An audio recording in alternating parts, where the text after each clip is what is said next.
Goed, julle, die volgende is dan die formele brief.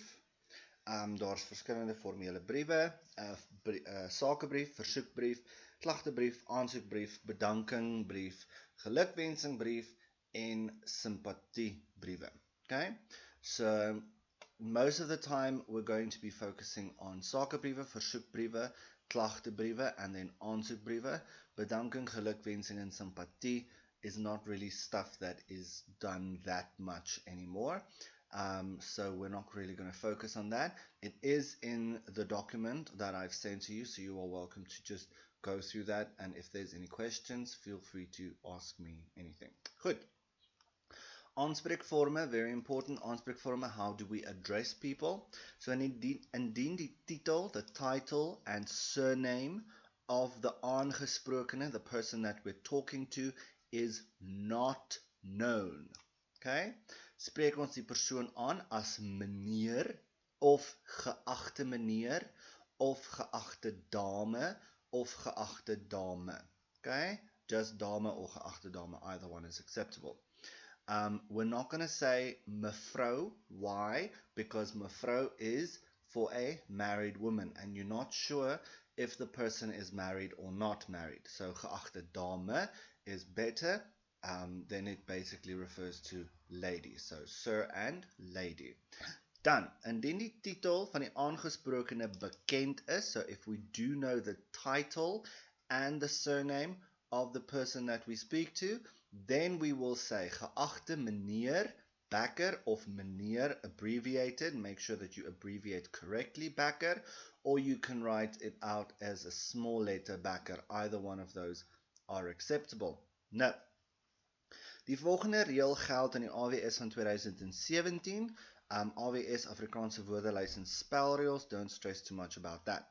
Voorletters en afkortings van nie saamgestelde titels kan met of sonder punte geskryf word. So, basically what they're saying is, if you are talking to a doctor of a doctor, mosterd, remember there's a difference. Doctor is an academic doctorate, and then doctor is a medical doctor. Alright? So, you can address them then as Dr. P.J. Mosterd, doctor here with a full stop, or Dr. P.J. Mosterd, no full stops. But if there's no full stop after the DR, there should not be full stops in between the P and the J like it is in this case. Okay? So just keep that in mind. The same with me. Again, me means mejuffrou of mevrou van Vuren. Then you can say me HZ van Vuren of me HZ van Vuren. Please take note at that. Okay? Because we have the initials of the person, we do not capitalize the van. If it was just me van Vuren, then van would have been capitalized. We do not capitalize otherwise. Okay? Goed. Dan, mejuffrou Z Slabbert of mejuffrou Z Slabbert, either one is acceptable. Meneer J van Wyk of meneer J van Wyk, either is acceptable with or without. This, by the way, is a mistake. It should be with a small letter. Goed. Dan, Professor P.J. Nordee of Professor P.J. Nordee with or without full stops. All of them are acceptable. Okay, eerste woorde van 'n sin. So if the first words in the sentence is the aanspreekvorm, the way in which we address them, then we will make sure that that is capitalized. So beste Johan, beste will be capitalized because it's the beginning, and Johan capitalized because it is the name. My liewe Ernest, my capitalized beginning of the sentence, Ernest because it's a name. Liefste Lien, capital, beginning of sentence, name. Just meneer, capitalized. If doctor, the abbreviation is the first word, then it will be capitalized because remember here it was not capitalized. Okay? So capitalize and then swart. Geachte Dr. Swart. Again, geachte is the first word, therefore doctor is not. capitalized, and then swart is the surname. But now here we have geachte professor. So after professor, we have no name, no surname, no initials, nothing. So we are addressing the person by his title. Because we are addressing him by his title, professor then must be capitalized. Okay, we are now using it as a proper noun, 'n eie naam, instead of a soortnaam, instead of a regular noun. Do you understand that? I hope you do. If you don't, ask a question. Goed. Nou, formaat sakebrief. See here, it's only for huistaal en eerste addisionele taal. Goed.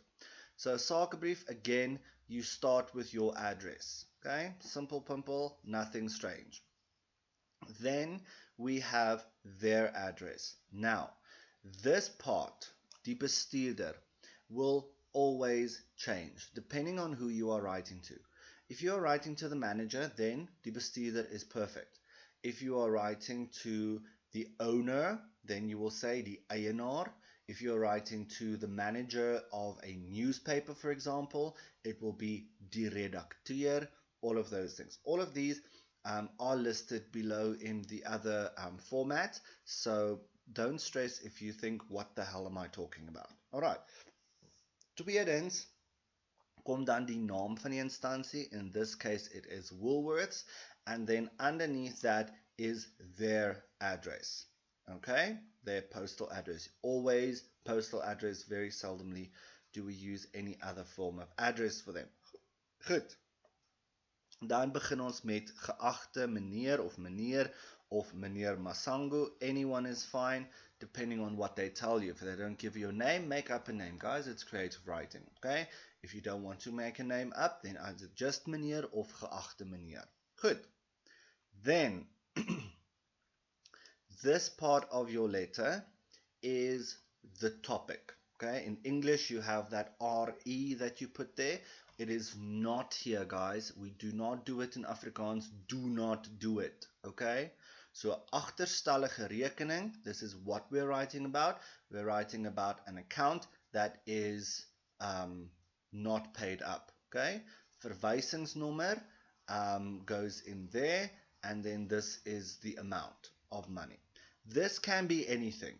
Okay, this will be determined by your topic. So if they tell you, write to a car dealer about a car that was sold to you with faulty parts, then you will say foutiewe parte op nuwe motor aangekoop, of whatever the case might be. If you're writing to a hotel, for example, and one of the issues that you had there was you now have lice after you visited that, then you will say vuil hotel veroorsaak 'n luisinfestasie, of whatever the case might be. Alright, so it is the topic sentence. You need to immediately know what the person will be writing about from this topic. Okay, then ek het gister aanmaning ontvang. So I received a letter with intent to sue. Alright, and then you carry on. So first of all, you're not going to be all, ek wil net vir julle sê dis 'n baie oulike hotel of julle winkels is baie mooi. You're not going to do any of that. You start immediately with what you are complaining about, what the problem is, what the issue is that you need to address. Okay, goed. So we already know die brief word aan 'n onderneming gerig, so the letter is sent to a company. Redes vir die skryf van die brief word gegee, skryf op die man af. Okay, so the reasons why you're writing this letter must be given, and get to the point. Skryf op die man af. Don't beat about the bush. Tell us what the issue is and carry on. Indien geld betrokke is, wees realisties oor hoe dit gestuur word. Jy kan nie byvoorbeeld sê ingesluit vind R1,400 kontant nie. Dis beter om te sê dat 'n cheque van R1,400 ingesluit word, of dat 'n internetoorбetaling van R500 per maand gemaak sal word. Okay? So if money is involved, because remember you're writing to a business. So if money is involved in this, in this case the guy is writing to us about an account that is in arrears, money that is outstanding. So he could, in this letter, said, I'm very sorry about this mistake, whatever the case might be, please find enclosed the money. But now, if you have to pay 1,400 Rand, you're not going to say there's 1,400 Rand in here, because remember, these letters are sorted by hand. So if someone picks up a piece or a letter and say, oh, this is a very thick letter, I want to see what's inside. A letter is not foolproof, guys. Anyone can open a letter and reseal it again without you knowing that they've done that. They can take out the money.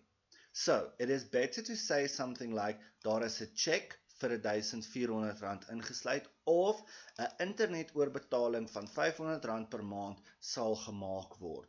Or you can say, vind aangeheg die bewys van internetoorбetaling vir R1,500. Anything similar to that, but you're not going to put in cash in a letter. Alright? So don't put stuff like that in there. Be realistic. Okay? Die brief is gewoonlik kort en bondig. It's supposed to be a short, concise letter. You are not going to talk a bunch of rubbish in here. Okay? Die taal, styl en toon in die register is formeel. Always write formally in this. Okay? Instead of saying yo, for example, the person say, ek vertrou dat u. Okay? Instead of ek vertrou dat jy, ek vertrou dat u. That already makes it so much more formal. Okay? Skryf nugter en saaklik, meaning do not get all emotional and all sorts of things like that. Do not threaten, do not cuss, do not use slang, anything like that. It is not supposed to be in here. Okay. Dan eindig jy altyd af met die uwe. This will be your signature, and underneath your signature you will put your initial and surname, or you can just write your name and surname. Usually we prefer the signature and surname, so please study this format. Goed. Die wenke vir hierdie brief dan, the tips and tricks for this letter then. Just get another color. Goed. So die formaat van die brief moet korrek wees. Daar moet adres van die sender in wees, your address. Die datum moet daar in wees. Again, later on you'll see, datum moet voluit geskryf word. Die adres van die ontvanger moet in wees. Die aanhef must be in there. Die opskrif must be in there. Die doel, paragrawe en afsluiting. All of those things must be in there. Okay? Now this is written in capital letters. Usually when writing a letter physically, you can underline that. We really don't look at that when we mark at the end of the year. Okay? So try your best to write it in capital letters, but otherwise it's really not important how that is written. As long as we know that this is your topic, die doel, die opskrif, that's fine. Goed, die adres van die sender kom regs bo aan, so your address at the right hand side. Daar word nie 'n reël tussen die poskode en die datum oopgelos nie. No line between the postal code and the date. Die datum word voluit geskryf. Again, 23 April 2020, nie 23/04/2020 nie. Die adres van die ontvanger van die brief word links in blokvorm geskryf, so die ontvanger must be left in blokvorm. Again start on the sideline. That one is very easy. Geen leestekens in adresse nie. Okay? No punctuation there, no punctuation there, no punctuation in geagte meneer Masango either. Okay? 'n reël word oopgelos tussen die adres van die sender en die ontvanger. So there is a line open. Okay? Please make sure between your address and the address of the receiver, we leave a line open.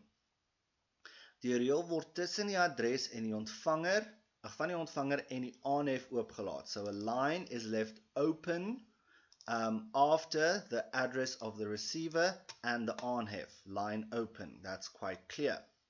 Die doel van die brief moet in hoofletters geskryf word, of dit kan in kleinletters geskryf en dan onderstreep word. So the aim of this message, or the topic of this message, like it says, can be written in capital letters, or it can be written in small letters and then it is underlined. Okay, so either one of those is acceptable. Geen leestekens na die iwe nie, so after die iwe, no punctuation there. Okay, die brief word deur die persoon wat die korrespondensie rig onderteken. So the letter will be signed by the person who is writing the letter. Die korrespondente kan ook hul noemname en vanne gee. They can, do you see that? They can, it is optional. Give their name and surname. Or you can just give an initial and surname. Korrespondense voorletters en van kan onder die handtekening uitgeskryf word. So the writer of the letter, your initials and surname can be written underneath the signature. Die hoedanigheid van die sender word onder die handtekening uitgeskryf. So your title is written underneath the handtekening, the signature. So if you have a title, let's say you are a professor, then you will say Prof. T. Kluani, and that's that. If you are, for example, writing from one company to another company, then you will write your position in the company underneath that. So you will say, for example, T. Kluani, finansiële bestuurder, and then the company's name. Alright, so something like that is fine. But again, unless they specify specifically that you are writing from one company to another company, don't overcomplicate things. Okay, goed. Sympathiebrief, so the letter of sympathy, again, let me just get my stamp. Okay, so sympathiebrief, you need to study that one as well. I'm not going to go through it in that much detail, but sympathy, you know, sympathy, so it's about something that is someone that lost a loved one or a job or something like that. Aansoekbrief, dakbrief, again study it. Remember the format that I've given you, the example that I've given you in class. Study that one as is, and I can guarantee you, you will at least get a 70%, if not more. Okay, so again, make sure that you have the format there, and then you end it off as that. Aansoekbrief vir 'n beurs, this one is also very important. They asked this one last year, if I'm not mistaken. So a beurs is for a, you are applying for a bursary, all right? So it will be a little bit different from the aansoekbrief vir werk. Okay, there will be obviously a few differences. Please go through this one carefully. Make sure that you understand what needs to happen here. Okay, and then in the next one, we will be discussing the CV.